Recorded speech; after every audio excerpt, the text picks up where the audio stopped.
ओम नमः शिवाय। ओम नमः शिवाय। शिव हरि बच्चों, बोलो श्री कृष्ण भगवान की जय। विष्णु लक्ष्मी की जय। राधे राधे बच्चों, बोलो छोटो से लड्डू गोपाल की जय। राधा कृष्ण की जय। अपने अपने माता पिता की जय। अपने अपने गुरुदेव महाराज की जय। भागवत पुराण की जय। भागवत पुराण में 9वां अध्याय मोहिनी रूप में भगवान द्वारा अमृत बांटना। श्री सुखदेव जी ने कहा, परीक्षित, आपसे मैं झगड़ा करते हुए राक्षसों ने श्री सुखदेव जी ने कहा, परीक्षित, आपस में झगड़ा करते हुए राक्षसों ने जब मोहिनी रूपधारी भगवान को देखा तो वह आपस में झगड़ा रोककर उत्सुकता से उनकी ओर देखने लगे। मोहिनी के पास आने पर वह पूछने लगी, तुम कौन हो? कहाँ से आ रही हो? क्या चाहती हो?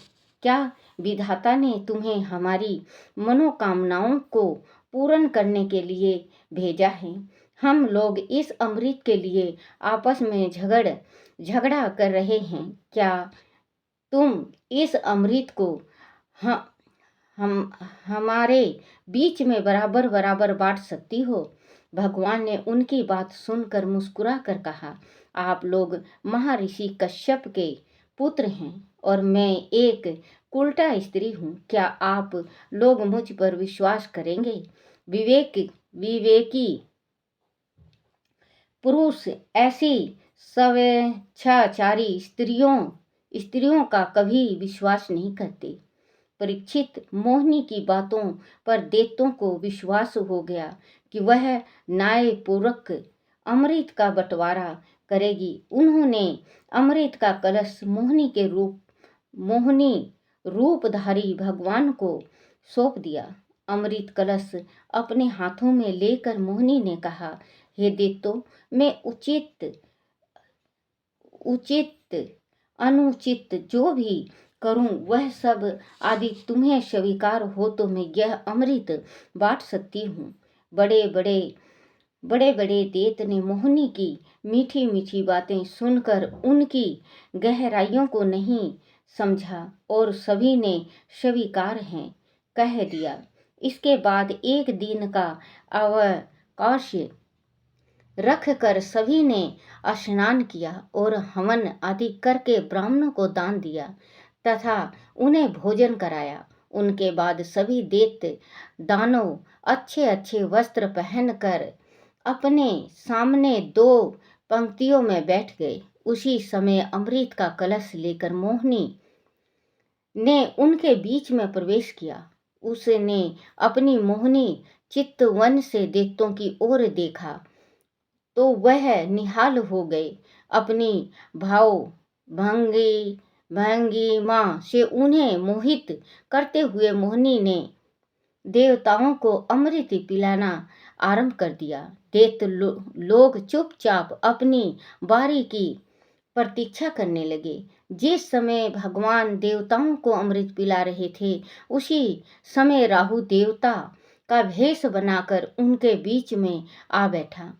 देवताओं के साथ उसने भी धोखे से अमृत पी लिया, परंतु तभी चंद्रमा और सूर्य ने उनकी पोल खोल दी। उसी समय भगवान ने अपनी मोहिनी रूप छोड़ दिया और तीखी धार वाले अपने सुदर्शन चक्र से उनकी गर्दन काट डाली। अमृत गले से नीचे नहीं उतर पाया था, इसीलिए उनका धड़ नीचे गिर पड़ा, परंतु उनका सिर अमर हो गया।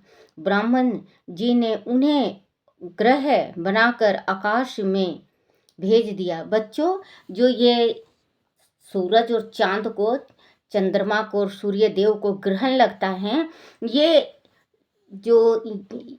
हैं इन्हीं का ये ग्रह जो विष्णु भगवान ने इनका गर्दन काटा था। तो इस वजह से ग्रहण लगता है, सूर्य और चंद्रमा, क्योंकि सूर्य और चंद्रमा ने ही पोल खोला था कि ये राहु है और ये जो आपने पिलाया है अमृत, तो ये राहु को पिला दिया, राक्षस है ये। तो भगवान ने तुरंत ही विष्णु रूप धारण किया और अपने सुदर्शन चक्र से गर्दन काट दिया, क्योंकि गर्दन ही तक गया था उनका, तो गर्दन अमर हो गया। फिर अब अमर हो गया तो वो तो मर नहीं सकता, नीचे का धड़ राहु केतु, कहते हैं ना केतु, राहु केतु हुए बच्चों। जिस पे शनि का दोष होता है, शनि का दोष कम भारी होता है, लेकिन राहु केतु जिस पे लग जाता है, जिस पे राहु का ग्रह लग जाता है किसी भी व्यक्ति पे, तो ये इल्जाम लगवाता है, माथे पे कलंक लगवाता है, उल्टे उल्टे काम करवाता है, दिमाग अपसेट रहता है, गुस्सा रहता है दिमाग में, जैसे शांति नहीं मिलती। और जैसे अगर आप अच्छाई भी करोगे तो उसमें कोई ना कोई बुराई आ जाती है। तो राहु का दान देने से बच्चों बहुत शांति मिलती है। राहु का दान होता है मूली का। अगर आप लगातार 41 दिन, देखो बच्चों सुन रहे हो तो आप करके देखना, मैं घर ही का उपाय बताती हूँ ज़्यादातर। तो राहु का जो दान होता है, राहु लगा हुआ है, अगर कोई पंडित बता रहा है, या आपका चिड़चिड़ा स्वभाव हो गया है, आपके परिवार में मन नहीं लग रहा है, आपको उल्टा सीधा काम करने को मन करता है, तो आप ये समझ लेना कि मेरे पे राहु दोष है। तो आप रोज नित्य नेम 2 मूली पत्ता समेत, पत्ता को तोड़ना नहीं, एक भी पत्ता तोड़ना नहीं है, मूली आप गरीब को 10 रुपये के साथ दो। आपके घर में जमादार काम करता हो तो उसको दो, 10 रुपये दो, 20 रुपये, वो आपकी इच्छा है, 100 रुपये दो, वो आपकी इच्छा है, 1 रुपये दो, और 2 ये दो मूली। आप लगातार बच्चों दान करो, देख लेना बच्चों, आपका राहु धीरे धीरे शांत होता जाएगा। क्योंकि हम ये कहते हैं ना बच्चों, देखो अगर हमारे पे कोई ग्रह लग जाता है, या कोई जैसे ये लग गया, अब राहु लग गया, तो हम क्या कहेंगे मालूम, हमारे ऊपर किसी ने कुछ करवा दिया, कहते हैं ना बच्चों कि हमारे ऊपर किसी ने कुछ करवा दिया। बच्चों कोई नहीं करवाता, ये राहु केतु जो लग जाते हैं ना, इसमें करा हुआ जैसे व्यवहार हो जाता है, अपनी गृहस्थी में डामाडोल हो जाती गृहस्थी की। तो हम राहु को शांत करें। तो देखो बच्चों, इससे सस्ता और इससे अच्छा कोई उपाय नहीं है। आप लगातार 41 दिन इसका मूली का दान दो, उसके ऊपर पैसा जरूर देना। या अगर आपके घर जमादार नहीं लेता तो झुग्गी झोपड़ी वाले गरीब को आप दे सकते हो। गरीब को आप 2 मूली 10 रुपये जरूर दो बच्चों। लगातार 41 दिन दे के देखो बच्चों, आपके जो बुद्धि भ्रष्ट हुआ है, जो आपका उल्टा सीधा काम करने को मन करता है, आप बेचैन रहते हैं, आपके फेफड़े में तकलीफ है, या पेट में तकलीफ है, ओदर में तकलीफ है, घुटने में तकलीफ है, आँखों में तकलीफ है, सिर में तकलीफ है, रीढ़ की हड्डी में तकलीफ है, ज़्यादातर इन्हीं चीज़ को ये ख़त्म करते हैं। क्योंकि अगर हम अच्छा पूजा पाठ करेंगे, पूजा पाठ करते करते मन वंचित हो जाता है, हमारा मन नहीं लगता पूजा पाठ करने में, तो ये राहु का दोष होता है। राहु का दोष बच्चों, इसका अगर जैसे ज़्यादा आप पे राहु ज़्यादा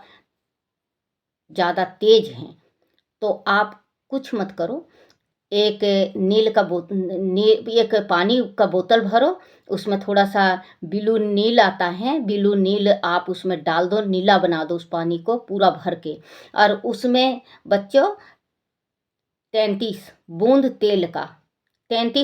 तेल का डाल के, और आप अपने ऊपर से वार के वो बहती हुई नदी में, खड़ी हुई नदी में कभी मत करना बच्चों, दुगना हो जाएगा नहीं।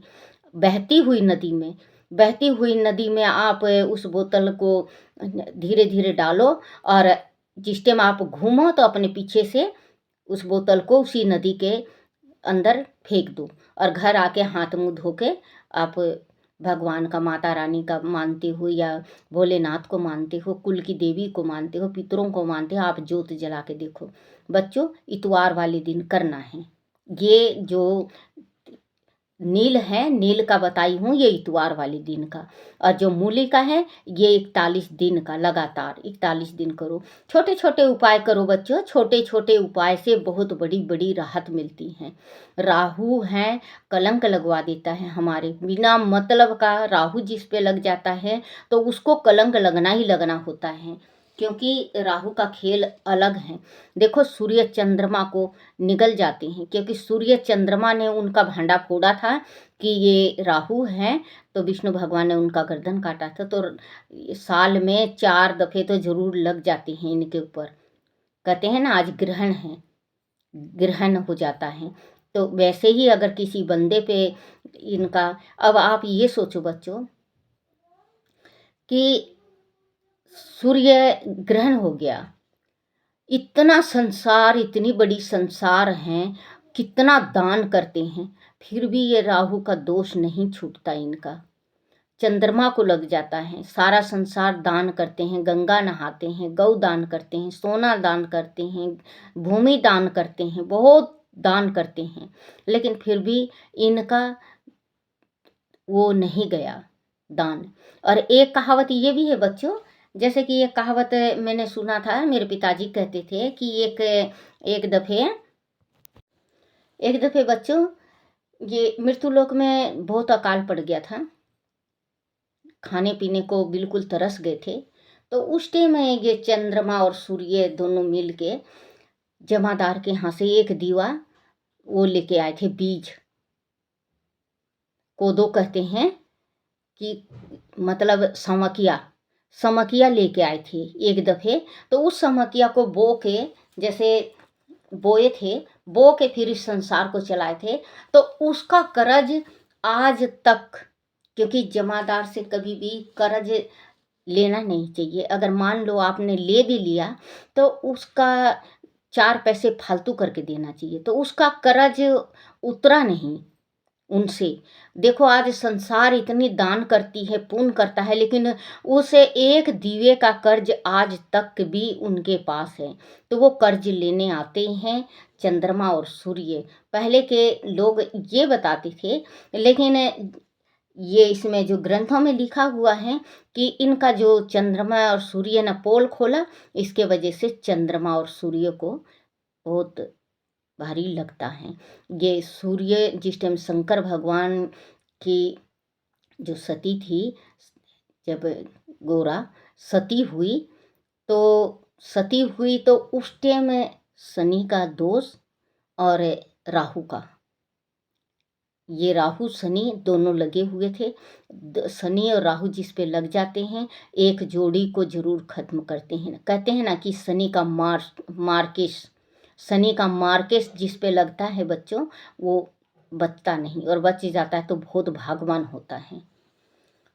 तो वही कहते हैं बच्चों कि ग्रह हो चाहे कोई सा भी हो, आप थोड़ा थोड़ा उपाय, छोटा छोटा उपाय घर में गृहस्थी में आप क्या करो, उससे बहुत पूर्ण होगा। आप जैसे कि कहीं जा रहे हो, आप सोमवार के दिन गौ को 10 रुपये, 20 रुपये, 50 रुपये का हरा घास डाला करो, आपका बहुत ज़्यादा बरकत होगा और भोलेनाथ आपके ऊपर कृपा बरसाएंगे।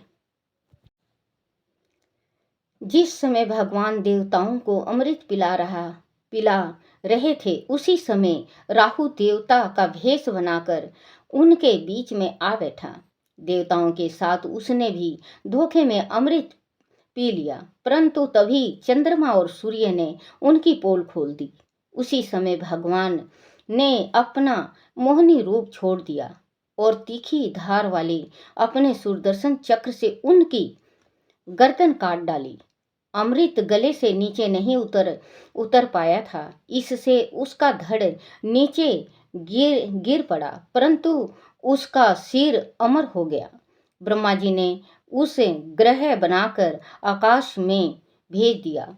वही राहु अपनी शत्रुता प्रकट कर सूर्य और चंद्रमा से बदला लेने के लिए पूर्णिमा और अमावस के दिन उन पर आक्रमण किया करता है। देखो बच्चों, इसमें भी आया हुआ है, देखो कि दुश्मन शत्रुता जी मतलब देखो भेज दिया। वही राहु अपनी शत्रुता प्रकट कर सूर्य और चंद्रमा से बदला लेने के लिए पूर्णिमा और अमावस के दिन उन पर आक्रमण किया करता है और इससे उन्हें ग्रह लग जाता है। परीक्षित, देवताओं ने अपने परिश्रम के फल स्वरूप भगवान की कृपा से अमृत पान कर लिया था, परंतु देवताओं को वह फल प्राप्त नहीं हो सका था, क्योंकि असुरों ने भगवान के श्री चरणों में आस्था नहीं रखी थी। इसीलिए उन्हें भगवान की कृपा प्राप्त नहीं हो सकी। इसी प्रकार वह मनुष्य जब अपने स्वार्थ के लिए केवल अपने परिवार के लिए कर्म करता है तब वह व्यर्थ ही होता है। परंतु बच्चों, अगर हम अपने स्वार्थ के लिए, एक दफे और कहा था मैंने कि आप पूजा करो तो कुछ अपने वास्ते भी करो, भक्ति करो तो कुछ अपने वास्ते भी करो। हम पूजा करने जाते हैं, जल का लोटा ले जाते हैं शिव जी के पास जल का लोटा जल चढ़ाते हैं। भगवान, मेरा बेटा कुंवारा है, मेरी बेटी कुंवारी है, इनकी शादी करवा दो, इनका घर बर अच्छा दे दो, इनका ये दे दो, मेरे बेटे की नौकरी लगवा दो, मुझे पोता दे दो, मेरे नैन गोडे ठीक कर दो, मेरा मकान बनवा दो, मेरा ये कर दो, मेरा, कहते हैं ना बच्चों, 1000 फरमाइश। परमात्मा के आगे 1000 फरमाइश। कभी ना मांग के देखो, भगवान खुद देगा। क्योंकि इसमें ग्रंथों में भी जो लिखा है वो सही है। क्योंकि हम पूजा करने जाते हैं, सबको दिखाई देता है, हाँ पूजा करने आई हैं, हाँ भाई आज पूजा करने आई हैं, पंडतानी आई हैं आज पूजा करने, आज बाननी आई हैं, आज फलानी आई हैं, आज ढिकमई आई हैं, ये सभी को दिखता है कि हाँ पूजा करने आई हैं। लेकिन पूजा हमारा विफल हो जाता है जब हम 1000 चीज मांगते हैं, हजारों चीज। कभी तो आप ना मांग के देखो, भगवान खुद ही घर भर देंगे। भगवान को सब पता होता है कि हमें, देखो अपनी ज़िंदगी जी चुके 60-70 साल की उम्र, 60-65 की, अब थोड़ा भगवान की भक्ति में ध्यान रमाओ। क्योंकि 50 के बाद, ऐसे तो 40 के बाद चालू कर दो भगवान को जपना। वैसे तो भगवान का कोई वो नहीं होता। देखो कितने छोटे छोटे उम्र के ज्ञानी बने हैं और ये भागवत करते हैं, मुझे बहुत अच्छा लगता है, मैं सुनती भी हूँ उनका। क्योंकि परमात्मा ने ज्ञान दे रखा तो ज्ञान बांट रहे हैं। जिनको ज्ञान देता है परमात्मा, जरूर बांटो, चाहे उल्टा बांटो सीधा बांटो, लेकिन भगवान को तो पता है कि मेरा भक्त बांट रहा है। आज मैं अनपढ़ गंवार हूँ, मैं आपके सामने थोड़ा सा ये पढ़ के सुनाती हूँ। आपको अच्छा लगता है, आप लोगों को अच्छा लगता है, कोई कोई कमेंट भी करता है, मुझे अच्छा लगता है आप लोग कमेंट भी करते हो, मुझे बहुत अच्छा लगता है। आप लोग देखते भी हो, कमेंट भी करते हो, आप लोग लाइक और सब्सक्राइब भी करे हो। क्योंकि अब 2200-2300 हो गए हैं मेरे सब्सक्राइब बेटा, आप लोग करते हो। और मेरा अब घंटा भी बढ़ रहा है, 1100 घंटा भी हो गया है आप लोगों की मेहरबानी से। अब 4 महीने रह गए हैं, 4 महीना में आप लोग ज़रूर 4000 घंटा ज़रूर करवाओगे, मुझे मालूम है। क्योंकि कहते हैं हिम्मत ना हार बंदा, तेरी जीत होगी। जो हिम्मत हार जाता है उसकी जीत नहीं होती, जो हिम्मत नहीं हारता उसकी जीत होती है। हिम्मत ना हारो बच्चों, आप भी कुछ कर रहे हो तो हिम्मत ना हारो। परमात्मा माता रानी आपकी ज़रूर जीत करवाएंगी, और परमात्मा जो आपकी इच्छा है माता रानी ज़रूर आपकी इच्छा पूर्ण करेंगी। क्योंकि कहते हैं ना कि जब जीत जो हार के आगे जीत है, अगर आज हम हारे हैं तो कल जीत भी होगा। तो बच्चों, माता रानी पे विश्वास जरूर करना चाहिए, भोलेनाथ पे, शिव जी पे, भगवान विष्णु पे। क्योंकि जिसने जन्म दिया है वो पालन भी करेगा। जंगलों में इतने जानवर होते हैं, उनका भी भगवान रक्षक है, भगवान कदम कदम पे होते हैं।